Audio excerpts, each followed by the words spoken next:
Salut à toutes et à tous, bienvenue dans cette nouvelle série de vidéos qu'on a dédiée cette fois au no-code. On l'a intitulée Product Managers Love No Code. C'est une série de 6 vidéos que j'ai le plaisir d'animer avec mon ami Florent, qui est venu spécialement de Marseille pour qu'on fasse ça ensemble. Ça va Florent? Salut Hugo, ça va super et toi? Très bien, au top. Tu nous en dis un petit peu plus sur ce qu'on va Absolument. faire pendant ces 6 talks? Du coup, pour cette série, on a invité tout le gratin de la scène du no-code. On parlera du no-code à destination des product managers pour construire des landing pages, des sites vitrines, automatiser des processus, des back-office, des SaaS. Bref, le no-code est sans limite. Pour ceux qui sont intéressés par tout type de contenu autour du product, vous n'hésitez pas, vous vous inscrivez sur la chaîne YouTube ou vous allez directement sur media.tiga.co. C'est parti pour un nouvel épisode. Quand je parle de no-code avec des product managers, souvent le premier mot qui leur vient à l'esprit, c'est automatisation. Et ça tombe bien, dans cette vidéo, on va parler de l'usage du no-code pour automatiser vos processus, qu'ils soient internes ou externes. Pour cela, j'accueille les 3 gros experts du domaine, Louis Devoma, Vincent Imhoff et Lilian Sevoumian, qui chacun présenteront un exemple concret d'automatisation de process. Louis est le gourou français de l'automatisation, le spécialiste numéro 1 de l'outil Integromat. Il est créateur de Fastosh, un SaaS qui permet de gérer les retours des articles e-commerce. Bien entendu, il a construit sa solution en no-code. Il est également expert de Mario Kart. Personnellement, je n'ai jamais réussi à le battre. Vincent est le cofondateur de Octolio, une agence no-code qui est spécialisée dans la création de sites internet, de bases de données dynamiques et d'automatisation. Expert Webflow, Notion, Integromat, Zapier, il est un peu comme la barre de fer, il sait tout faire. Et nous avons Lilian, qui était initialement commercial dans l'industrie logistique. Depuis que le Covid est arrivé en France, il est désormais un expert Airtable et Integromat. Il crée aujourd'hui des solutions et des automatisations qui font gagner plusieurs jours par semaine à ses clients. Lilian est l'ami qui vous veut du bien. C'est parti. Ce que je vous propose, c'est qu'on rentre dans le vif du sujet. On va vraiment parler d'exemples concrets. Donc voilà, n'hésitez pas à nous mettre dans le contexte. Et par rapport aux commentaires que vous avez dit, on va vous faire des petites démos pour vous montrer à la fois un petit peu les outils, pour montrer un petit peu c'est quoi un outil no-code, pour ceux qui ne connaîtraient pas les outils, et des exemples vraiment de solutions qui ont été construites. Donc aujourd'hui, ce sera pour l'automatisation, et demain, vous aurez aussi des sites vitrines et des landing pages qui auront été construites en no-code. Qui veut commencer? Qui se lance, messieurs? Allez, je vous laisse la main. Je peux commencer à la rigueur. Allez, Louis. Vas-y, Louis, Allez. vas-y. Du coup, donc, pour faire le use case que je vais montrer aujourd'hui. Alors déjà, première chose, je peux montrer le use case dont je viens de parler, mais qui n'a pas forcément le use case que je voulais présenter au départ, mais je pourrais le montrer juste après. Ou alors, je ne sais pas ce que tu en penses, Florent, je peux montrer, mais j'ai peur que ça soit un peu trop complexe dès le début. Je vais aller sur du plus simple. Le use case, donc, je voulais montrer, c'était, j'ai bossé pour une boîte qui s'appelle Beldon. Ce sont 2 fondateurs qui créent des baskets qui sont hyper bien. C'est donc une DNVB, le fameux acronyme que j'ai utilisé plus tôt. Donc le principe des DNVB, si vous ne connaissez pas, c'est que c'est des personnes qui vont aller sourcer les matériaux, qui vont sourcer des ateliers et qui vont donc faire fabriquer leurs propres produits et qui ensuite vont les vendre en direct à leurs clients. Voilà, c'est le principe, c'est de maîtriser toute la chaîne de production. Et généralement, c'est des petites équipes et sur des produits plutôt éthiques. Et donc là, aujourd'hui, voilà, ils vendent des baskets qu'ils font faire au Portugal et qui livrent à leurs clients. Et ils avaient un certain nombre de problématiques pour lesquelles ils sont venus me voir. Une problématique était le retour produit. Et ils avaient plein de demandes de clients parce que la chaussure, c'est quand même très compliqué. Quand on commande du 43 et qu'en fait on est sur du 43,5, du coup il faut renvoyer la paire de chaussures, ainsi de suite. Et donc c'était un process extrêmement manuel jusqu'à présent. Et ils avaient envie de pousser la chose au maximum. Et les solutions du marché qu'ils avaient ne permettaient pas de faire de bout en bout, c'est-à-dire du moment où tu fais la demande jusqu'au moment où c'est retourné chez le logisticien et que c'est validé. Donc, je les ai accompagnés sur ce use case-là. Je ne vais pas présenter tout le use case, parce que c'est un use case extrêmement large, qui depuis est devenu une application à part entière qu'on vend à d'autres e-commerçants. Mais clairement, le use case que je vais montrer, c'est le moment où le client a dit « je veux faire un retour ». Donc, il va sur le site, il clique sur un bouton et là, il va arriver sur un formulaire où il saisit les informations nécessaires au retour. Et là, on arrive donc à ce moment-là sur l'automatisation et ça va être de réceptionner l'information, de la traiter et ensuite de générer une étiquette Colissimo pour lui envoyer par email et qu'il puisse la coller sur le colis retour. Donc, je vais partager mon écran pour montrer ça. Non,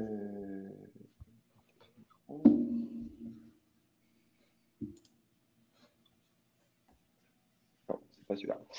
Donc, alors, pour rapidement présenter l'outil de manière très générale, le principe, c'est que c'est un grand canevas sur lequel on peut zoomer, dézoomer et ajouter des blocs. Chaque module est une action définie qui fait donc sa propre chose et qui passe à l'étape suivante. Donc, le principe, c'est de la gauche vers la droite et le flux est fini quand il arrive au bout de toutes les branches. Après, on ne va pas rentrer dans les détails, mais il y a une histoire de scénario. Donc là, on est dans un scénario, c'est-à-dire que ça va faire une action en fonction d'un trigger, donc un déclencheur, qui là, sur ce cas très précis, est un formulaire Typeform.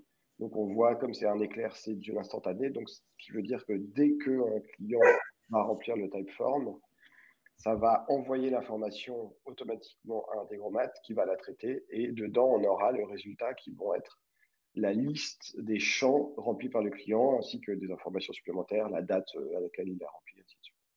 Et ensuite, on va avoir du coup chaque détail. Donc, ce qu'on va faire, c'est que déjà, on va aller récupérer sur Shopify la commande du client. On va l'enregistrer dans Airtable. Et ensuite, on va aller passer sur parce que le formulaire renvoie une liste de produits qu'il veut retourner. Donc, il y a une regex, donc une expression régulière qui va permettre de savoir quels produits ils veulent rendre. On rentre dans un concept un petit peu complexe, là, de l'itération, mais en gros, c'est une boucle, comme en programmation, c'est-à-dire qu'on le voit ici, c'est grisé parce qu'en fait, comme on peut récupérer plusieurs produits, on va aller faire des actions pour chaque produit et la boucle s'arrêtera dès qu'il n'y a plus de produit. Là, ensuite, on va aller indiquer que la commande est en retour et puis on va envoyer un email au client. Donc, ce qu'on voit ici, c'est un routeur, c'est-à-dire qu'il va dispatcher l'information en fonction de l'information d'avant. Donc là, si jamais le client renvoie depuis l'étranger, ça va envoyer un email, créer un utilisateur et ainsi de suite. Si jamais c'est dans le produit a un défaut, c'est un process spécifique. Et si jamais ici, tout est entre guillemets normal, c'est-à-dire que c'est pas un défaut et c'est un client qui renvoie depuis la France, on va aller générer une étiquette directement auprès de Colissimo, l'enregistrer sur Google Drive et ensuite créer un utilisateur, uploader l'étiquette sur Zendesk, ensuite créer un ticket et envoyer un email au client. Et c'est à ce moment-là que le client reçoit un email sur sa boîte mail, peut imprimer l'étiquette et la coller sur le colis. Voilà, je ne vais peut-être pas rentrer plus dans les détails, je pense que j'ai déjà pas mal détaillé. Je ne sais pas si c'est suffisant. Super clair. Une petite question, combien de temps du coup ça t'a pris pour construire ce premier scénario? Et aujourd'hui, est-ce qu'il y a eu des limites d'un point de vue voilà, scalabilité? Est-ce qu'aujourd'hui, voilà, il y a 10 000 retours par mois? Voilà, comment ça fonctionne? Est-ce que vous avez vu des limites à tout ça? Alors, en termes de construction, alors c'est un processus extrêmement itératif. Donc, c'est assez difficile de donner vraiment un temps, mais la première itération, il y a quand même la conception en amont, de réfléchir comment on va le faire, de savoir comment on peut le faire. En plus, là, il y avait une difficulté supplémentaire, c'est que je ne suis pas entré dans les détails, mais l'étiquette Colissimo, c'est du SOAP, donc c'est un protocole très particulier qui est un peu casse-pied. Mais globalement, on va dire, cette automatisation-là, j'ai dû la faire en sans doute une journée de travail. Les automatisations complexes, on va dire que c'est à peu près une journée de travail pour au moins la première version. Et ensuite, de toute façon, il va toujours avoir des cas limites, des gestions d'erreurs, des améliorations à faire, des modifications. Et le gros intérêt d'Integromat, c'est qu'on rentre dedans, on fait la modification, c'est enregistré tout de suite.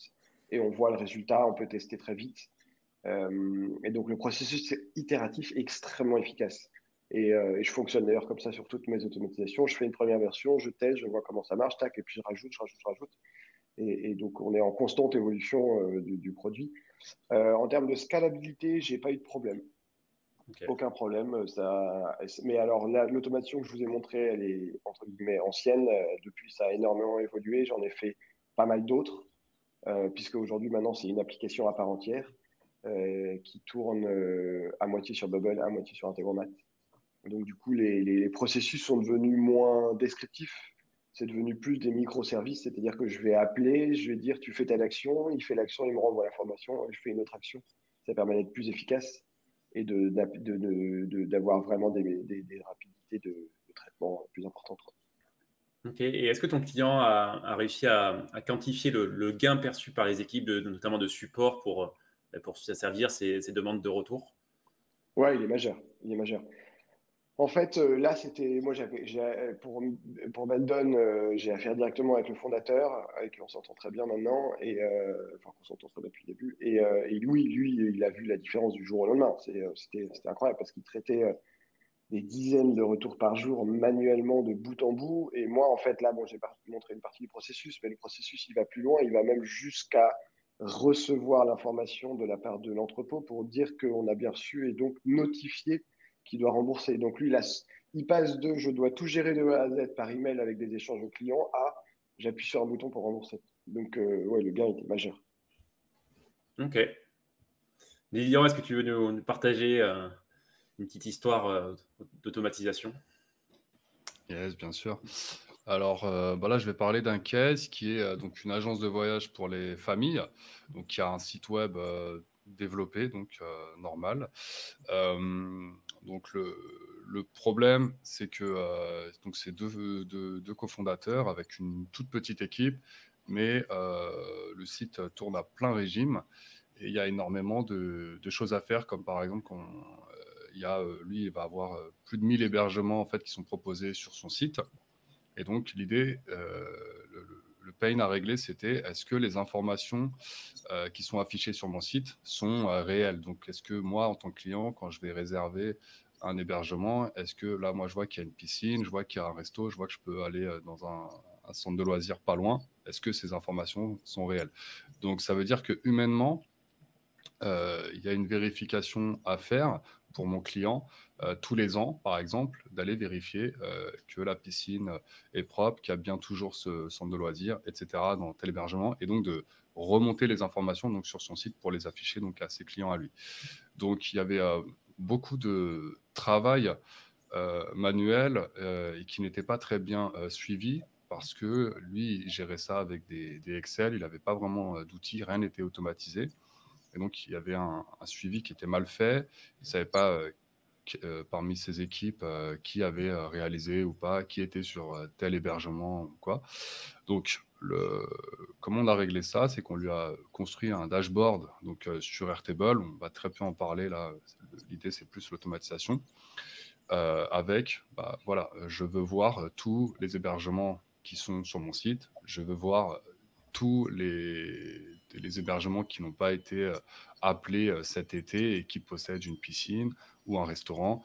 Et dans le cas inverse, je veux pouvoir attribuer une tâche pour chaque membre de mon équipe. Donc, il y a une première automatisation qui est, quand un hébergement est rajouté sur son site, faire descendre l'information donc, dans son Airtable. Donc, comment on a fait ça, vu que son site est complètement développé? Il a demandé à son équipe de développeurs de créer donc, ce qu'on appelle des webhooks. Et donc, avec son développeur, il a dit, voilà, quand il y a tel événement, donc quand j'ajoute un hébergement, je veux que tu envoies l'information sur telle URL. Cette URL, en fait, on va la récupérer sur Integromat et ça va déclencher toute une suite d'actions. La deuxième chose, il va aussi, de la même façon, recevoir toutes ces réservations. Donc, dès qu'il y a une réservation sur son site, hop, ça envoie l'information sur un URL qu'on récupère avec Integromat. Là, je vais vous parler plus de l'automatisation donc interne, c'est-à-dire comment lui il fait pour attribuer automatiquement plusieurs centaines de tâches à ses collaborateurs en un seul clic. Donc je vais essayer de ne pas être trop technique. Je partage mon écran, Florent. Alors, tac, tac. Voilà. Donc, il y a une petite partie. Mon écran est scintille, je sais pas pourquoi. Ah, c'est bon. Une toute petite partie que je vais vous montrer. Il faut que je vous montre l'action que lui, il fait en fait, en gros, sur Airtable. Donc voilà, lui, il va juste rentrer, par exemple, cette ligne-là. Donc l'idée, c'est je rentre un projet qui est vérifié, voilà, projet piscine été 2022. OK. Il rentre la nature du projet et il rentre la saison donc, du projet. Donc en gros, vu qu'il a rentré toutes ces informations-là, piscine et puis la saisonnalité, il faut que ça fasse descendre. Donc ça crée en fait ici autant de tâches qui vont concerner tous les hébergements qui sont de la saison donc que lui il a choisi, plus qui possèdent en fait par exemple des piscines. Donc là je ne vais pas trop rentrer dans la base de données, je vais plus vous montrer le scénario. Donc cette information en fait on va la récupérer ici par un webhook, donc l'URL, information. On va aller chercher qu'est-ce que c'est de quoi on parle dans Airtable. Donc là on a un filtre, hein. D'ailleurs il l'a enlevé. Okay. On va récupérer l'information pour. Ouais, il fait des petits changements. Il fait des petits changements sans m'en parler. Mais il est à l'aise. Il devient de plus en plus à l'aise avec Integromat. Donc, il récupère l'information. Donc, nous, voilà, il va récupérer en gros cette ligne-là dans Integromat. En gros, il va itérer sur toutes les saisons. Voilà, donc là, il y en a 3. Et ensuite, bon là, il y a un truc un peu technique. Mais nous, ce qu'on a besoin de faire ensuite, c'est que par rapport à l'information qu'on a reçue dans le projet, on va créer des formules. Et cette formule, normalement, c'est un peu comme Excel. Quand vous faites un CTRL F, vous allez mettre une information et lui, il va vous retourner toutes les lignes qui correspondent aux mots-clés, par exemple, que vous allez mettre. Nous, là, on est dans un cas où on a une formule qui doit changer à chaque scénario. Et donc là, en gros, on va créer une sorte de variable pour qu'ensuite la formule dans Airtable va changer et pouvoir chercher vraiment quels sont les hébergements qui sont concernés par ce projet-là. Et ensuite, pour tout ça, on va créer à chaque fois une tâche. Et lui, ensuite, il va pouvoir attribuer ces tâches-là donc, sur son dashboard et il va pouvoir enfin, donc, là, il a tous les membres de son équipe et il va pouvoir avoir voilà, cette vue-là, c'est celle qui l'intéresse le plus pour voir le pourcentage de tâches réalisées sur les hébergements.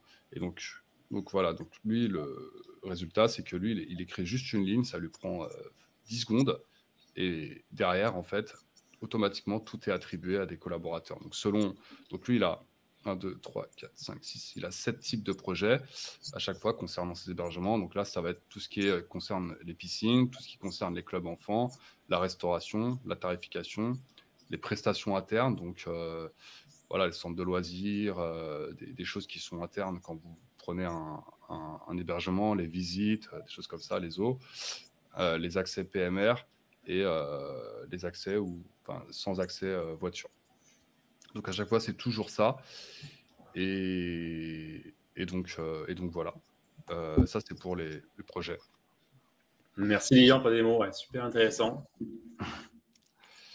Vincent, est-ce que tu as un petit use case si possible? Ouais, carrément. Du coup, moi, je vais vous parler d'un projet qu'on a eu chez Octolio qui s'appelle Synkeo, du coup, qui est un éditeur de logiciels SaaS qui permet du coup de créer des documents sur de forts volumes et avec une capacité de déclinaison qui est énorme. Donc, c'est un logiciel qui est vraiment destiné aux grands groupes, notamment La Poste par exemple. Et en gros, le logiciel fonctionne sous forme de blocs. Donc, chaque document est divisé sous forme de blocs et on peut échanger les blocs pour pouvoir créer des déclinaisons de documents et de pouvoir en avoir vraiment une infinité très rapidement.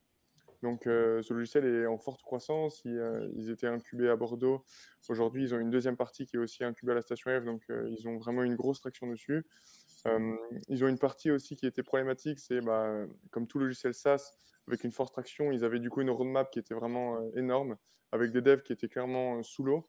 Et du coup, ils se posaient la question de comment justement se structurer de manière propre toute la partie sales. Et donc là, ils ont fait appel à nous. D'une part, avec une volonté d'être en no-code parce qu'ils voulaient vraiment une solution qui soit sur mesure, où ils pouvaient mettre leurs règles très spécifiques et une capacité aussi de scalabilité et de réfléchir à l'avenir pour que l'outil puisse s'adapter à leurs besoins futurs. L'objectif, c'était vraiment de mener une collaboration qui soit évolutive et qu'on puisse être là de temps en temps pour faire évoluer un peu leur machine. La dernière contrainte, c'était qu'ils avaient une partie de toutes leurs informations sur Notion. Donc, ils utilisaient Notion pour toute la documentation, pour stocker des documents. Et ils avaient une bride de CRM sur Notion et ils voulaient absolument le garder. Donc, c'était une des complexités en plus parce qu'on a parlé d'Integromat, qui est un peu, je dirais, un des concurrents à Notion. Integromat est un peu plus puissant, permet de faire plus de choses en termes d'automatisation, en termes de taille de base de données, mais du coup, on a accepté le défi, on est parti sur Notion. Et du coup, ils ont fait vraiment appel à nous pour structurer tout ce qui est lead scoring et flux de données, donc c'est-à-dire faire tomber du coup tous les leads des différentes plateformes qu'ils avaient. Ils font énormément d'inbound marketing. Le but après, c'était de faire du lead scoring pour savoir un peu quel prospect il fallait traiter en premier, lequel était le plus chaud en fonction de sa provenance. Et pour ça, du coup, on a créé pas mal de scénarios Integromat. Et avant ça, on a créé vraiment une bonne grosse maquette fonctionnelle du projet pour pouvoir définir un peu toutes les règles. Et du coup, on a décliné du coup, pas mal de scénarios. Je vais vous en montrer un qui est le scénario, en tout cas un des scénarios qui provient du coup de leur Calendly. Donc, ils ont une partie prise de rendez-vous sur leur site. Et une fois que la prise de rendez-vous est effectuée, il fallait du coup pouvoir faire tomber le lead avec du coup les informations supplémentaires de Calendly. Je ne sais pas si vous voyez mon écran. Hop là. Hop. Juste voilà, on est pas mal. Et du coup, le but, c'était vraiment de récupérer les informations une fois que la personne avait pris rendez-vous sur Calendly. On avait 2 types de démos, donc du coup, 2 chemins différents parce qu'il faut les traiter de façon différente. On a un Tu peux petit zoomer un outil là peu, qui est... s'il te plaît, ouais. Tu peux zoomer un peu dessus pour qu'on puisse un peu mieux voir les différents blocs. Ouais, Merci. carrément. Et du coup, ici, on a vraiment un outil qui permet de récupérer du coup toutes les questions supplémentaires de Calendly, chose qui n'est normalement pas faisable. Ensuite, on vient l'attribuer dans un calendar spécifique à l'équipe Sales. On vient chercher du coup dans Notion si le contact du coup existe déjà. Donc du coup, ça se divise encore une fois en 2 chemins parce que si le contact existe, on ne va pas le recréer, on va juste potentiellement l'update avec les informations. On vient mettre du coup une petite tâche démo dans leur calendrier. Et ensuite, on vient attribuer des tâches automatiques aux bonnes personnes pour leur dire, suite au call, il va falloir envoyer un email débrief et potentiellement envoyer un message LinkedIn en fonction de certaines règles sur Notion. Donc voilà, le but vraiment, c'était de pouvoir attribuer le lead, définir aussi un lead scoring au moment où le contact arrive, lui dire, voilà, il arrive de Calendly, donc s'il arrive de Calendly, il faut qu'il ait un lead score de 20. S'il ne répond pas ensuite sur une autre automatisation, s'il ne répond pas, dans X temps, il va redescendre de notes afin de vraiment pouvoir avoir un pipe qui est tout le temps à jour et qu'on puisse traiter assez facilement. Je dirais, une des questions que tu as posées tout à l'heure, Florent, et qui est intéressante, c'est la scalabilité, parce que c'est hyper intéressant sur ce genre de projet de pouvoir réfléchir à comment mettre en place une usine sales hyper puissante et autres. Mais il y a toujours un peu cette ligne à respecter entre je viens processiser toute ma boîte, je veux des process hyper clairs, hyper clean sur le sales, mais en même temps, il ne faut jamais aussi arriver, basculer dans je crée une usine avec des règles dans tous les sens, beaucoup trop d'automatisation qui fait qu'on se perd un peu. Donc vraiment, si je pouvais donner un peu un conseil sur la création d'automatisation, notamment dans le sales, c'est un peu bien se poser, bien réfléchir et de toujours faire la balance entre je processise et je crée une usine, quoi. Il faut vraiment rester entre les deux, arriver avec un truc qui fonctionne et qui en plus est scalable. Donc réfléchir aussi à j'onboard demain 5 sales. Est-ce que ça va être facile pour eux de les intégrer? Est-ce qu'il y a des histoires de calendrier à gérer? Est-ce qu'ils vont bien comprendre tout ça? Est-ce qu'ils vont interagir avec les automatisations? Donc voilà un peu pour le case. Je sais que ça, c'est une des versions qu'on avait sorties au début, mais comme l'a dit très bien Louis avant, c'est des choses qui évoluent en permanence parce qu'on itère une fois, ensuite la boîte change un peu, eux-mêmes vont décider en utilisant un peu leur CRM que finalement le process défini il change un peu.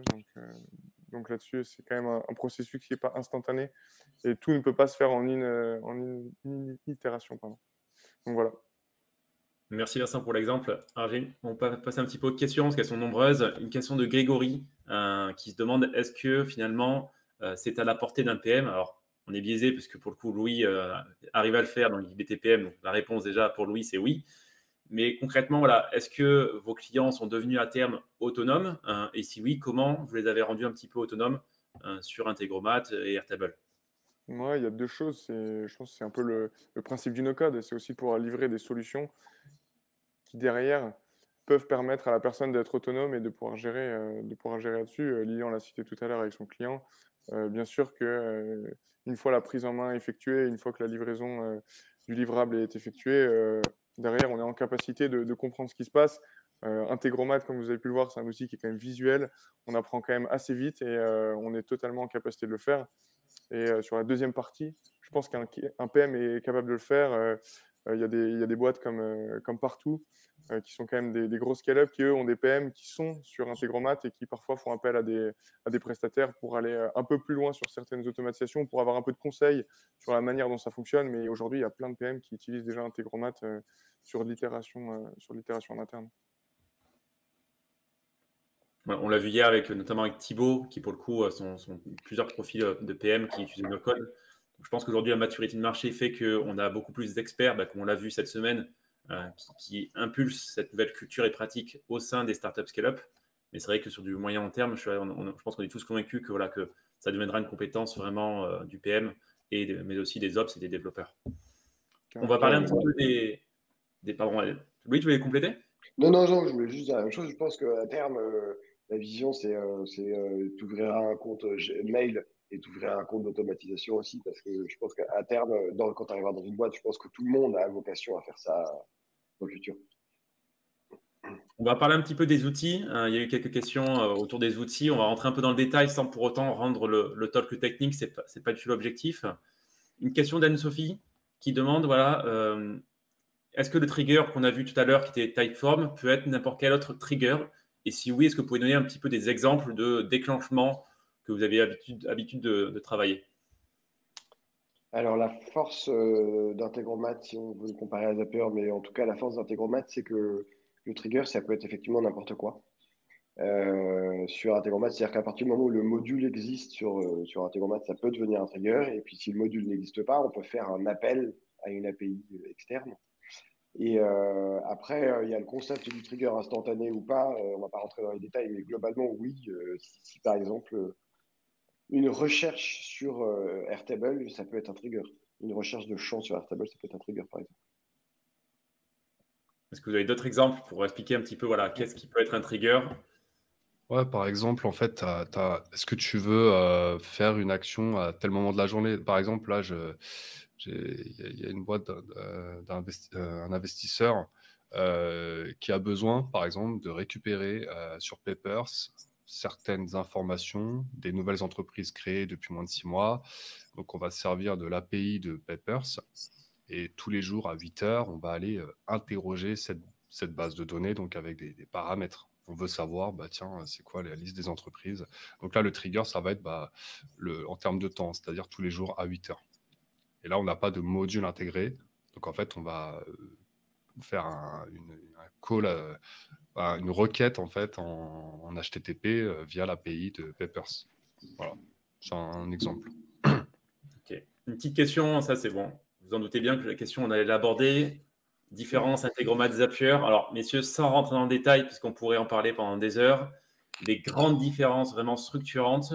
Et ensuite, si vous devez donner un conseil à un PM qui se lance, est-ce que vous êtes plutôt team Zapier ou team Integromat et pourquoi? Je vais commencer. Moi, de mon expérience, on va dire là aujourd'hui, une mission sur 5, c'est du déménagement de Zapier vers Integromat. Donc, par contre, l'inverse, j'ai jamais vu pour l'instant. J'ai jamais vu quelqu'un passer de Integromat vers Zapier. En fait, il y a un biais la plupart des personnes pensent que Zapier, c'est plus facile. Alors moi, je vais répondre, l'onboarding est plus facile, certes. Par contre, la maintenance, la création de routes, tout ça est beaucoup plus difficile sur Zapier. Sur Integromat, on l'a vu, c'est beaucoup plus visuel. Quand il y a un bug, en quelques secondes, on peut savoir d'où vient le bug. Sur Zapier, c'est très compliqué. Et donc, du coup, il y a une mauvaise pratique de mon expérience qui se crée sur Zapier. C'est que comme justement, les routes sont difficiles à créer et souvent c'est plus cher. Il faut avoir un abonnement assez premium pour faire ça. Les clients, en fait, ils créent beaucoup de zaps pour compenser, en fait, ce manquement. Et du coup, ils se retrouvent avec 15 zaps, par exemple, alors qu'on pourrait faire ça en 2 scénarios, parfois sur Zapier. Il y a une problématique aussi de pricing. Moi, parmi les gens que j'ai déménagé, les clients que j'ai déménagé de Zapier vers Integromat, le plus gros que j'ai vu, le plus gros gain, c'était un client qui était à $200 sur Zapier et il est passé à $29 pour la même chose sur Integromat. Voilà. Donc l'onboarding est plus simple, certes, mais par contre la maintenance, la scalabilité, c'est beaucoup plus difficile sur Zapier. Et ça, malheureusement, on n'en parle pas assez, mais comment sera ton système dans 6 mois, dans 1 an? Voilà, si tu comptes automatiser, moi je conseille tout de suite partir sur Integromat, à moins que tu te mettes toi-même un plafond de verre à un moment et que tu l'acceptes. En fait. Voilà. Ok. Ouais. Là-dessus, pour rebondir, je pense que en soi, Zapier est pas mauvais. Et si on veut essayer déjà de comprendre un peu le principe d'une automatisation, quand on est vraiment au début sur dire qu'est-ce qu'un trigger, qu'est-ce qu'une action, là, c'est pas mal parce que rapidement sur Zapier, on arrive à le faire. On peut faire vraiment un scénario assez basique. Après, de toute façon, Lilian l'a dit, et je vais le redire, mais c'est vrai qu'on va manquer de possibilités. Donc, rapidement, si on peut switcher sur Integromat pour prendre tout de suite le bon pli, c'est quand même pas mal parce qu'on parle du pricing, mais on parle aussi des possibilités d'appel API. Enfin, il y a énormément de choses qu'on peut faire en plus sur Integromat. On peut revenir sur des anciennes data. Enfin, il y a énormément de choses qui fait que c'est vachement agréable. Et au final, une fois qu'on a bien pris la main sur Integromat et qu'on apprécie ce côté visuel, retourner sur Zapier, c'est assez compliqué parce que le fait d'avoir tous ces petits modules qu'on va retrouver tout au long du chemin va faire que dès qu'il y a de la complexité, ça devient au final même plus simple sur Integromat. Donc je dirais faire son premier rodage sur Zapier, mais vite switcher sur Integromat pour la suite. Ok, donc Team Integromat pour Lilian, Team Zapier, mais quelques minutes ensuite, on switch sur Integromat pour Vincent. Louis, ta vision? Ouais, moi, la vision, c'est peut-être qu'effectivement, je suis assez d'accord je suis d'accord avec les deux globalement, hein, mais je suis d'accord avec Lilian sur le fait que l'onboarding est bien fait sur Zapier. C'est une boîte qui est établie depuis longtemps, qui fait beaucoup de promotion, beaucoup de marketing, donc du coup qui est plus connue. Quand Integromat a un vrai produit qui est une pépite absolue, qui commence juste à découvrir son potentiel, en fait, j'ai l'impression, et qui va commencer à faire du marketing à partir de maintenant. Mais globalement, en termes de puissance, de fonctionnalité, le fait de revenir en arrière, le fait de pouvoir faire des routes, des itérations, ça paraît technique, mais en fait, ça peut être très simple comme ça peut être très technique. Ce que Zapier est assez simple et en fait, on ne peut pas monter en complexité. Je suis assez d'accord avec Lilian sur le plafond de verre. En fait, très très vite, on atteint un plafond de verre. Et ce qu'on n'atteindra pas avec Integromat. Integromat, c'est scalable, on peut faire énormément de choses avec. Ok. Une question de Sofiane. Combien de temps pour une prise en main? Alors, je vais un petit peu reformuler différemment la question. Est-ce que vous auriez un exemple de scénario, mais le plus basique soit-il, pour débuter, que ce soit sur Zapier ou Integromat, qui pourrait intéresser un product manager? Et quand je dis aussi basique, c'est limite un trigger et une action pour vraiment tester la puissance d'une automatisation. Très simple. Tu as un formulaire Typeform. Tu as quelqu'un qui remplit ton formulaire Typeform. Tu vas écrire les réponses dans un Google Sheet ou dans un Airtable. Voilà. Simple. À base. Ok. Très bonne réponse. Merci Lilian. On a une question. Hop là. On revient un petit peu sur l'exemple de Louis qui était un petit peu le plus complexe. Une question de Grégory. Attendez, je la retrouve. Désolé. En gros, la question de Grégory, c'était est-ce qu'on était sur une solution entièrement en no-code ou est-ce que tu as rajouté des briques de code au sein de ton scénario? Non, c'est que du no-code. Alors, c'est-à-dire que tout est fonctionnalité native d'Integromat. J'ai rien fait en dehors d'Integromat. Je suis pas allé chercher des bouts de code à droite à gauche. Le petit modulo que je mettrais, c'est que le scénario HTTP, bah, c'est un appel à un web service externe, donc c'est un peu du code, mais du copier-coller en fait. Mais Mais voilà, après, tout est natif à Integromat. Donc, c'est Ok. full no-code. Moi, je suis pas du tout développeur. Je l'ai dit au début, j'ai jamais réussi à finaliser une formation. Après, j'ai un peu l'esprit technique et du coup, je l'ai développé de plus en plus. Et maintenant, on va dire que je peux me considérer comme un développeur no-code par l'esprit que j'ai développé et ce que je sais faire. Mais globalement, je reste à faire des clics. J'écris pas de code. Une question de Guillaume. Que se passe-t-il si on a une panne sur l'un des outils dans une chaîne d'automatisation? Il faut le gérer. Mais du coup, Euh, est-ce qu'on a perdu les données? Est-ce qu'on peut les relancer? Qu'est-ce qui se passe? alors, Integromat a la puissance de conserver, de mettre une pause pour pouvoir ensuite le gérer. Par exemple, un webhook, il va le stocker dans une file d'attente et il va le repasser une fois que le problème est réglé. Le mieux, c'est de mettre des gestions d'erreurs au sein du scénario. Mais s'il n'y a pas de gestion d'erreur, le scénario s'arrête tout seul la plupart du temps et on peut le repasser. En fait, il gère lui-même l'erreur et du coup, il met en pause la donnée qui devait passer jusqu'à ce que ça soit corrigé.